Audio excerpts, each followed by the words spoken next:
to that place in us where we're not censoring ourselves or trying to do it good or right, but rather connect to whatever it is we're trying to say. Vous savez, la ténacité. Je pense que ce qui vient de la ténacité, c'est qu'on essaye de cacher quelque chose. Non?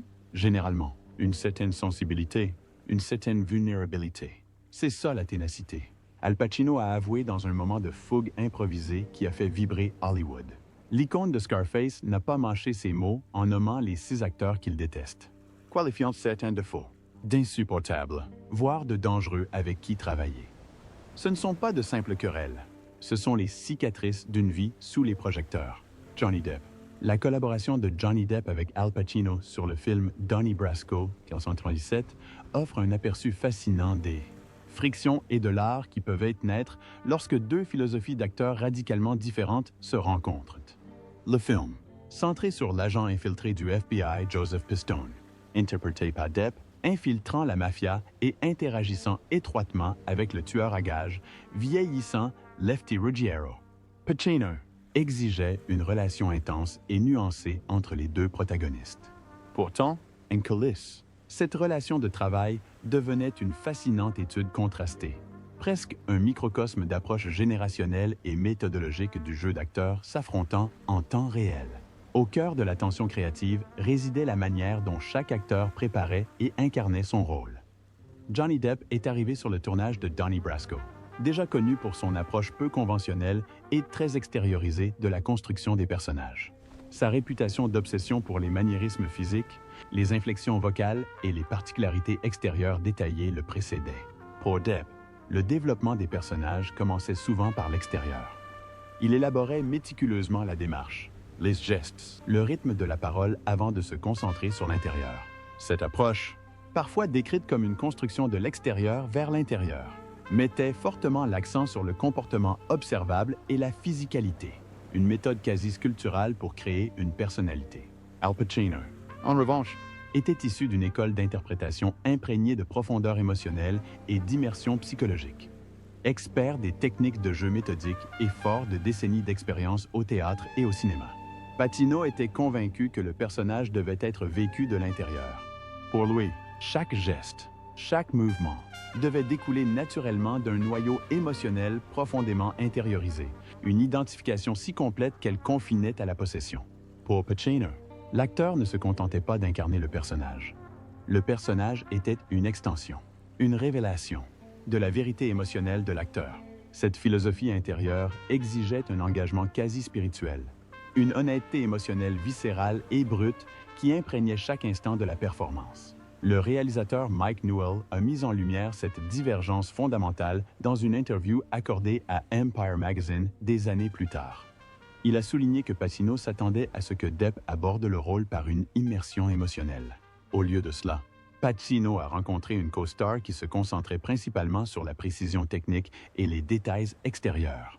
Le décalage est devenu particulièrement prononcé lors de l'un des moments clés du film. La scène du restaurant où Lefty enseigne patiemment à Donnie les subtils codes et l'étiquette de la culture mafieuse. Cette scène était cruciale, non seulement narrativement, mais aussi émotionnellement, car elle représentait la transmission de la confiance et du savoir entre les 2 personnages. Selon le chef décorateur Donald Graham Budd, les tensions se sont intensifiées pendant le tournage de cette scène. Pacino était visiblement frustré par ce qu'il percevait comme le comportement clinique et détaché de Depp. Le personnage de Depp semblait, aux yeux de Pacino, être une entité plutôt qu'une personne pleinement incarnée. Burt a raconté un moment chargé sur le plateau, immortalisé dans une histoire orale de Vanity Fair, où Pacino s'est brusquement tourné vers Depp entre 2 prises et lui a demandé « Où es-tu en ce moment? Parce que tu n'es pas là avec moi. » Cette remarque, prononcée sur un ton mêlant frustration et défi, a plongé le plateau dans le silence. Cela a souligné le fossé entre leurs processus. Pacino recherchait un espace émotionnel commun, une certaine brutalité et une certaine présence, tandis que Depp restait attaché à son jeu extérieur méthodique. Tout au long de la production, cette tension sous-jacente a persisté. Les membres de l'équipe ont constaté l'irritation croissante de Pacino face à l'habitude de Depp de rester partiellement dans son personnage entre les prises, sans jamais s'abandonner pleinement aux émotions profondes que Pacino considérait comme essentielles.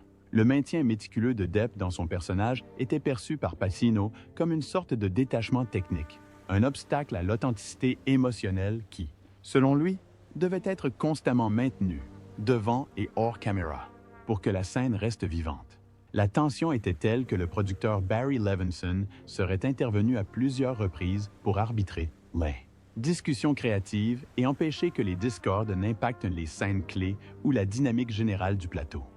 Cette lutte en coulisses entre deux talents exceptionnels a mis en lumière une fracture fondamentale dans la philosophie du jeu d'acteur, le choc entre l'externe et l'intime, l'artisanat et la catharsis. Des années plus tard, réfléchissant à cette tension artistique lors d'une conversation informelle avec un étudiant en cinéma de l'atelier d'acteurs, Pacino a distillé ce conflit en une profonde intuition. Certains acteurs créent des personnages, d'autres se révèlent à travers eux. Le problème survient lorsque ces deux types tentent d'habiter la même réalité. Ce film résume parfaitement l'essence de la dynamique Depp-Pacino pendant Donnie Brasco. L'art de Depp reposait sur la création, un assemblage complexe, parfois cérébral, de traits et de maniérisme. Le film de Pacino était une révélation, une exploration brute et immersive de la vérité émotionnelle. Leonardo DiCaprio. La tension concurrentielle entre Al Pacino et Leonardo DiCaprio lors du tournage de Once Upon a Time in Hollywood de Quentin Tarantino en 2019 constitue une étude de cas fascinante sur l'évolution des philosophies du jeu d'acteur à travers les générations. Bien que Pacino et DiCaprio n'aient jamais partagé de scène directe dans ce film tentaculaire, hommage texturé de Tarantino au Hollywood de la fin des années 1960. Leur présence simultanée sur le plateau a créé ce que l'équipe a comparé à des univers parallèles de préparation. Ces univers, distincts mais gravitant autour du même espace créatif, se sont parfois heurtés, créant une dynamique unique en coulisses qui a mis en lumière des différences fondamentales dans le processus artistique, le tempérament et l'éthique professionnelle. Le premier assistant réalisateur, William Paul Clark, qui a travaillé en étroite collaboration avec les deux acteurs, a décrit le contraste dans leurs approches de préparation comme immédiatement évident dès les premiers jours de tournage.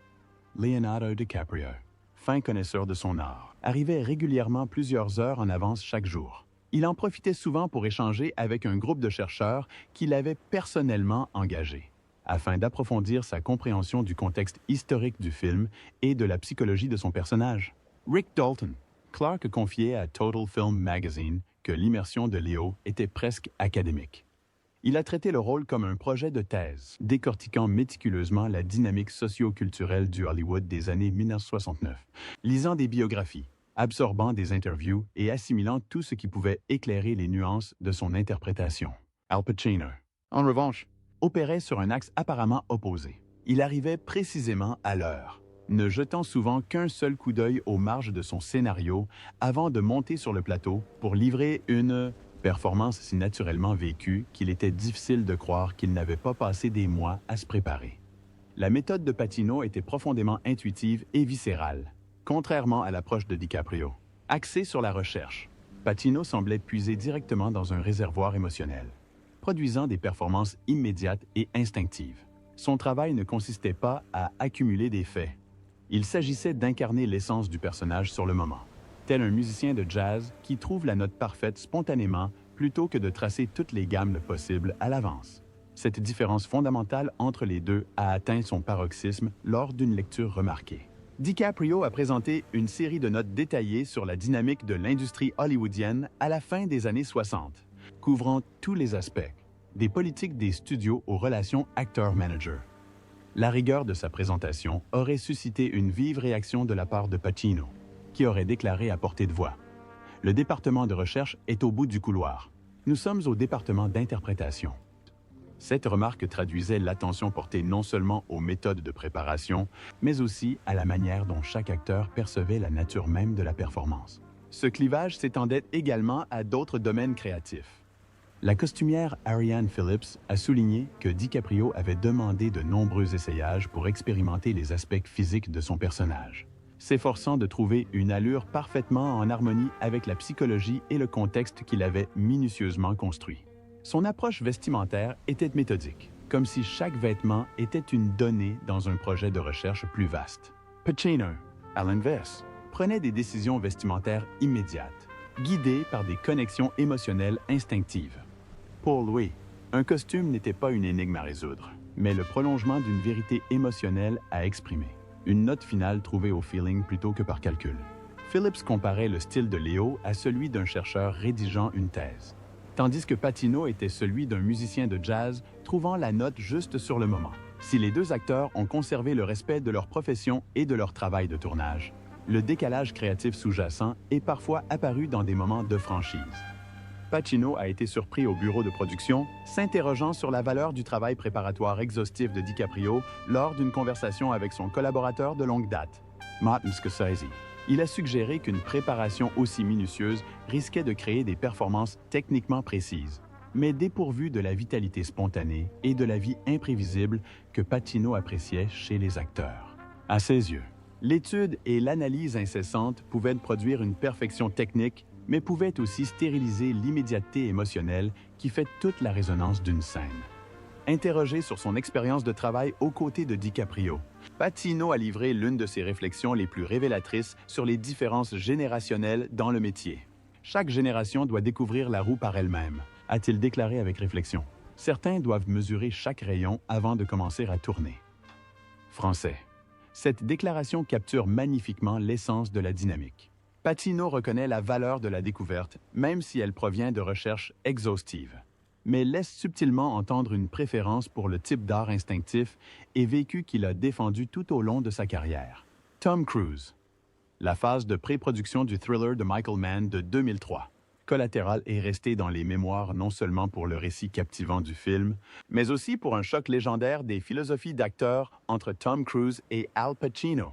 Une collision qui a radicalement remodelé le casting et la trajectoire créative du film. Ce qui avait commencé comme un projet ambitieux, avec Cruise dans le rôle de Vincent, le tueur à gages philosophe, Faisa Max, le chauffeur de taxi blasé interprété par Pacino, s'est rapidement transformé en l'une des histoires de coulisses les plus fascinantes d'Hollywood, révélant une friction créative fondamentale et intense, ancrée dans leurs approches très différentes du travail sur les personnages. Initialement, les rôles étaient déjà fixés. Cruise, connu pour sa concentration affûtée et sa préparation acharnée, devait incarner Vincent, un tueur à gages au penchant réfléchi, presque existentiel. Pacino, fort de ses décennies d'expérience et de profondeur émotionnelle, incarnerait Max, le chauffeur de taxi entraîné dans l'univers mortel de Vincent. Mais dès les premiers ateliers et répétitions, les tensions sous-jacentes ont commencé à refaire surface. Selon la directrice de casting Francine Meisler, Cruise est arrivé avec une histoire de fond extrêmement détaillée pour Vincent, qui ressemblait à une étude de cas psychologique. Cruise s'était profondément investi, étudiant de véritables tueurs à gages, leur motivation et leur état d'esprit, et s'entraînant même rigoureusement auprès d'experts en armes à feu pour saisir chaque nuance physique d'un assassin professionnel. Cette construction méthodique correspondait parfaitement à la réputation de Cruise, l'un des acteurs les plus disciplinés d'Hollywood, un interprète qui ne laisse rien au hasard et s'obstine à contrôler chaque aspect de l'expression de son personnage. Mais pour Pacino, qui observait la prestation élaborée de Cruise avec un malaise croissant. Cette approche passait complètement à côté de l'essentiel. Selon lui, ce qui comptait vraiment n'était pas l'école primaire du personnage, ni le nombre d'heures d'entraînement au maniement des armes. C'était la vérité émotionnelle de ce que le personnage ressentait à chaque instant. Le courant émotionnel sous-jacent, la vérité viscérale sous-jacente, était primordiale. La frustration de Pacino a culminé lors d'un exercice d'improvisation intense destiné à briser les limites du scénario. Selon des sources proches du dossier, Pacino a complètement abandonné le scénario pour tenter de provoquer de véritables réactions chez Cruise, cherchant à susciter quelque chose de plus instinctif, de moins répété. La tension entre eux est devenue palpable. Pacino aurait murmuré entre deux prises.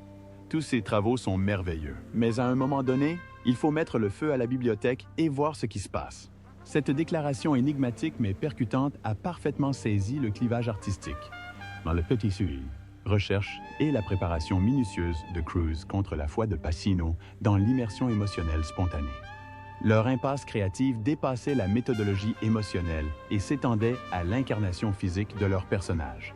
Le chef décorateur, Janina Pilevski, qui a assisté aux premiers essais caméra, a observé un contraste saisissant dans leur physique. Les mouvements de Cruise étaient imprécis, presque chorégraphié, chaque geste étant planifié, répété et peaufiné à la perfection. Pacino, au contraire, s'est laissé aller à l'imprévisibilité, privilégiant une physicalité plus organique et fluide, reflétant la spontanéité des émotions humaines. Pour Pacino, la précision contrôlée de Cruise était perçue comme un obstacle à la vérité authentique, une barrière à l'authenticité brute qu'il chérissait. Cette friction créative croissante a finalement conduit à un bouleversement radical dans la production du film. Le casting initial s'est effondré, le réalisateur et les producteurs cherchant à gérer ce choc des genres. Une décision qui a bouleversé l'ensemble du projet.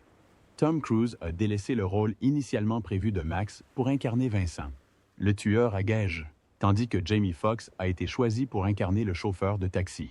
Ce renversement de casting a non seulement atténué la tension entre Cruise et Pacino, mais a également insufflé au film une énergie dynamique saluée par la suite par de nombreux critiques et le public. Des années après le projet, à la Mostra de Venise, Pacino fut invité à revenir sur sa collaboration avec Cruise. Sa réponse offrit l'un des éclairages les plus révélateurs sur leur divergence artistique. Il y a des acteurs qui conçoivent de belles maisons. Je préfère ceux qui y vivent, même si les meubles se cassent parfois. Cette métaphore résume la philosophie de Pacino qui considère le jeu d'acteur comme une expérience émotionnelle vécue, souvent désordonnée, qui valorise l'authenticité de l'être plutôt que la perfection de la construction. Kevin Spacey, l'adaptation cinématographique de 1992 de Glengarry. Glenn Ross de David Mamet est réputé, non seulement pour ses dialogues incisifs et son examen cinglant du métier de vendeur immobilier impitoyable, mais aussi pour l'intense friction artistique qui couvait sous la surface entre Kevin Spacey et Al Pacino. Ces conflits, fondés sur leurs approches fondamentalement divergentes du jeu d'acteur, a transformé la production en une étude captivante de philosophie contrastée. L'une calculée et cérébrale, l'autre instinctive et émotionnelle. Au cœur de Glengarry, Glenn Ross se trouve une histoire de désespoir et de compétition, où la survie des personnages dépend de leur capacité à manipuler, tromper et surpasser les autres. Kevin Spacey a été choisi pour incarner John Williamson, le directeur administratif à l'efficacité froide, une figure qui incarne le contrôle, le calcul et la menace silencieuse.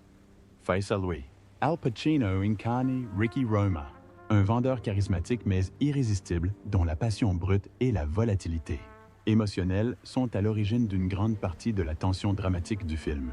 Le réalisateur James Foley s'est ensuite penché sur la dynamique du plateau lors d'une rétrospective de la Directors Guild, soulignant à quel point les approches des deux acteurs étaient radicalement différentes et comment cette différence créait une tension palpable qui allait bien au-delà de l'antagonisme scénarisé de leurs personnages. Foley a décrit la méthode de Spacey comme celle d'un joueur d'échecs, planifiant méticuleusement plusieurs coups à l'avance, anticipant les réactions et façonnant stratégiquement sa performance avec précision. Chaque geste, chaque réplique était calculée pour produire un effet précis, telle une manœuvre soigneusement orchestrée dans un jeu complexe.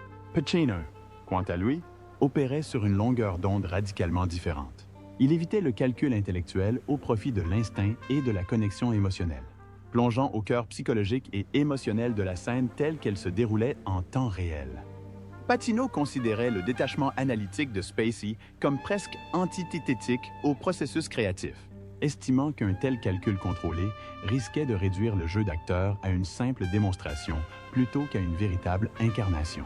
Ce clivage philosophique a atteint son paroxysme lors de la scène de confrontation culminante du film, un moment chargé où Ricky Roma affronte la trahison et le désespoir qui l'entoure. Les membres de l'équipe se sont souvenus de la frustration croissante de Pacino face au style très contrôlé de Spacey, qui semblait en contradiction avec l'urgence émotionnelle que Pacino cherchait à susciter. La chef décoratrice Jane Muskie a raconté un incident particulièrement tendu. Après une prise où Spacey a livré une performance parfaitement modulée et précise, Pacino a pris à part le réalisateur James Foley et a déclaré haut et fort « Il ne joue pas, il fait une démonstration de jeu ». Les mots résonnaient sur le plateau, transformant l'atmosphère en une atmosphère chargée de défis tacites et d'énergie créative. La tension ne se limitait pas au travail devant la caméra. Elle imprégnait la salle de répétition et la préparation du scénario. Le superviseur du scénario, Diane Dreyer, a observé que Spacey était méticuleux dans ses scénarios, les annotant de notes techniques détaillées sur le rythme, l'inflexion et l'accentuation, presque comme une partition musicale.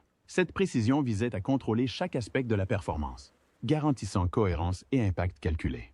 Pacino trouvait cette approche agaçante, préférant laisser place à la découverte et à la vérité émotionnelle sur le moment plutôt que de prédéterminer chaque nuance sur le papier. Cette divergence reflétait deux écoles de jeu totalement différentes. Comme l'a souligné Ed Harris, son partenaire à l'écran, Kevin a construit sa performance avec une précision architecturale. Elle a abordé la sienne comme un musicien de jazz, suivant ses impulsions émotionnelles où qu'elles le mènent. Dustin Hoffman, le film Attica, prévu pour 1974 avec Sidney Lumet, promettait une adaptation captivante de l'une des révoltes carcérales les plus célèbres des États-Unis, un événement chargé d'émotions et de bouleversements sociaux. Pourtant, en coulisses, la production est devenue tristement célèbre non pas pour sa réussite artistique, mais pour l'affrontement irréconciliable entre deux des acteurs les plus célèbres d'Hollywood, Dustin Hoffman et Al Pacino. Leur brève et tumultueuse collaboration sur Attica s'est soldée par une rupture créative, marquant l'un des divorces artistiques les plus fascinants et instructifs de l'histoire du cinéma, qui a mis en lumière les profondes divergences philosophiques qui sous-tendaient leurs approches du jeu d'acteur.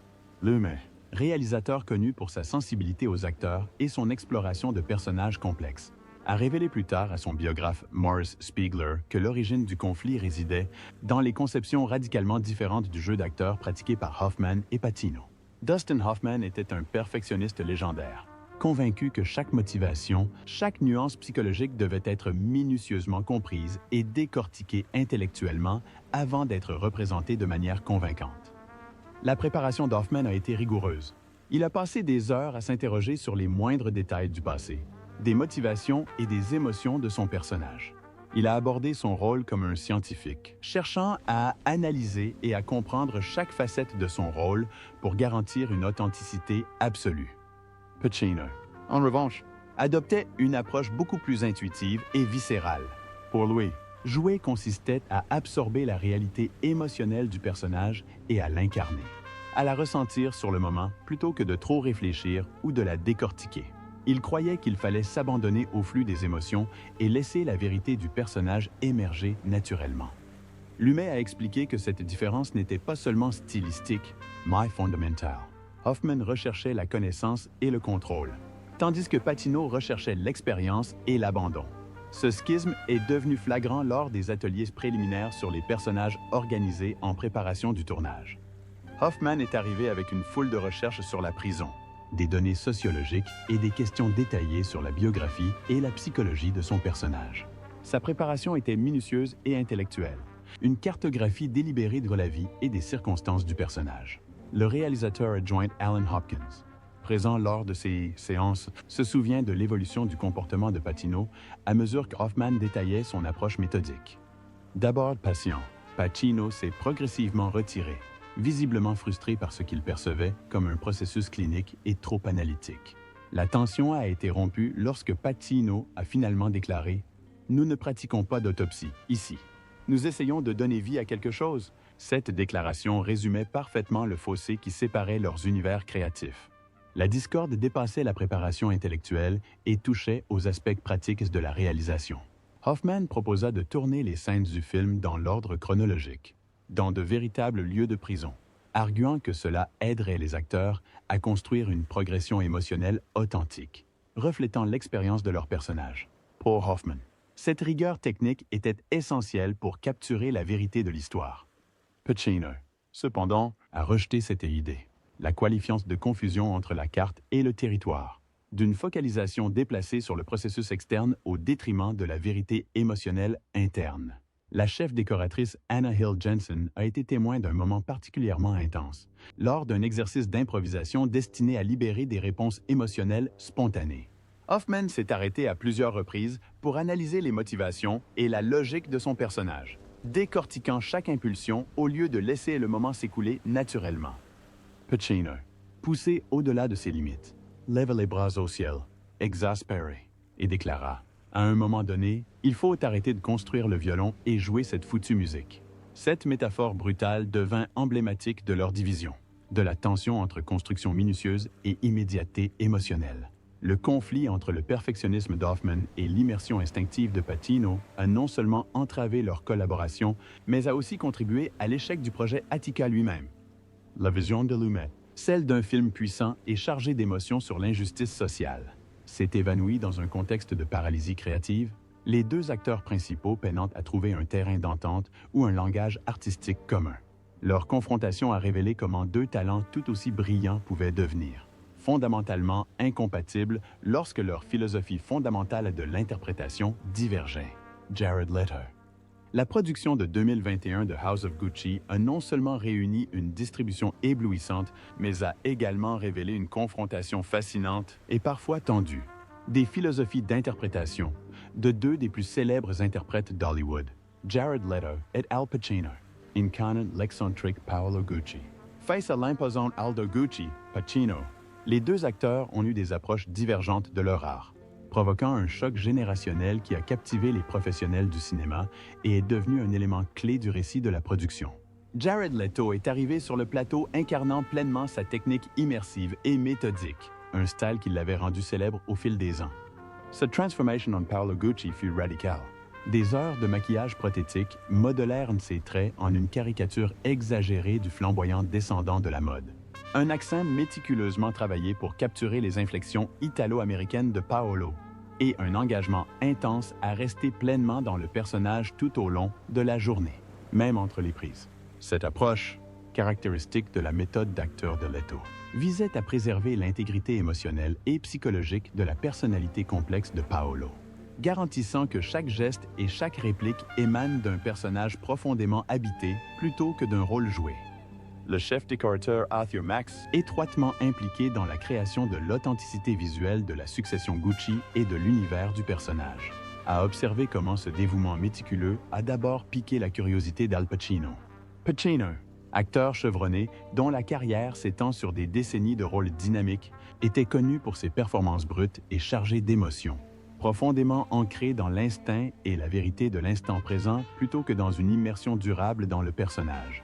Pourtant, Max a remarqué que l'intérêt de Pacino s'est rapidement transformé en frustration, visible à mesure que les préparatifs minutieux de Leto se déroulaient sur le plateau. La tension entre les deux acteurs est devenue palpable lors du tournage de leur scène cruciale de confrontation père-fils, des moments chargés d'une volatilité émotionnelle et d'un sous-texte complexe. Le premier assistant réalisateur Giuseppe Bonifaci a raconté un épisode particulièrement révélateur qui a mis à nu le fossé entre leurs styles. Après une prise, tandis que le reste de la distribution et de l'équipe s'affranchissait du personnage et entamait des discussions techniques pour ajuster l'éclairage ou les angles de caméra, Leto restait ancré dans l'esprit de Paolo, continuant à réagir et à interagir comme le ferait Paolo. Cette insistance sur la présence constante des personnages a créé un malaise visible chez Pacino. Sa fameuse impatience face à ce qu'il considérait comme une technicité excessive et une rigidité performative s'est cristallisée dans son interjection brutale. « My plaisante, Miss Sérieuse », adressée au réalisateur Ridley Scott, audible sur le plateau. « Dites aux gamins que la scène est terminée. » Il peut revenir maintenant. Cette remarque résume parfaitement l'essentiel de leur divergence. Le désir de Pacino de voir les acteurs quitter leur rôle entre les prises pour se ressourcer émotionnellement et physiquement contrastait avec la conviction de Leto selon laquelle seule une immersion continue pouvait préserver la vérité du personnage. Au-delà de cette anecdote, ce clivage a révélé des divergences philosophiques plus profondes sur ce que devrait impliquer le métier d'acteur. L'approche de Leto, ancrée dans la tradition de la méthode immersive, privilégie une absorption psychologique totale, impliquant souvent des sacrifices personnels, de temps et même de confort physique. Elle reflète l'adhésion d'une nouvelle génération à un dévouement extrême à l'art, souvent nourri par un désir de transformation authentique qui transcende la performance scénarisée. Pacino, en revanche, incarne une vision plus classique, fondée sur la spontanéité émotionnelle et la conviction que le jeu d'acteur est autant une question de libération que de préparation. Pour lui, la vérité d'un personnage se découvre et s'exprime dans l'instant présent de la scène, et non en l'incarnant continuellement. Cette philosophie permet une flexibilité émotionnelle et protège la psyché de l'acteur des exigences d'un maintien constant du rôle. Les observateurs de l'industrie ont noté comment cette tension générationnelle, bien que gérée professionnellement en apparence, faisait écho à un débat plus large sur l'évolution des méthodes d'interprétation dans le cinéma contemporain. La technique de Leto a ses fervents défenseurs qui louent son engagement et son pouvoir transformateur. mais aussi des critiques qui la considèrent comme parfois distrayante ou contre-productive pour la réalisation collaborative. Le statut légendaire de Pacino et ses décennies d'expérience renforcent son scepticisme quant à l'immersion au-delà de la scène elle-même, la présentant comme un obstacle potentiel à une interaction authentique sur le plateau. La production de la maison Gucci est ainsi devenue un microcosme de l'évolution des cultures du jeu d'acteur, une étude saisissante de l'évolution constante du métier face aux nouvelles attentes et idéologies artistiques. L'affrontement entre Leto et Pacino, bien que chargé d'émotion, a également souligné un passage générationnel. L'insistance de la vieille garde sur l'authenticité émotionnelle par la présence et l'instinct, face à l'adoption par la nouvelle école de la transformation rigoureuse et de la construction méthodique des personnages. Malgré leurs différences, les deux acteurs ont livré des performances qui ont contribué à la texture dramatique et à la complexité émotionnelle du film. Pourtant, en coulisses, la tension nous rappelait constamment que l'art du jeu d'acteur, avec toutes ses nuances, n'est jamais une affaire universelle. Il s'agit plutôt d'un dialogue vivant entre tradition, tempérament et conviction personnelle. Un dialogue incarné par les styles contrastés d'Al Pacino et de Jared Leto lors du tournage de House of Gucci. Que pensez-vous des 6 acteurs qu'Al Pacino déteste? Laissez-nous vos commentaires ci-dessous. Nous espérons que cette vidéo vous a été utile. N'oubliez pas de la partager, de l'aimer et de vous abonner à la chaîne. Vous êtes abonné à la chaîne si vous l'avez apprécié. Merci de l'avoir regardé et à bientôt pour les prochaines vidéos. Au revoir!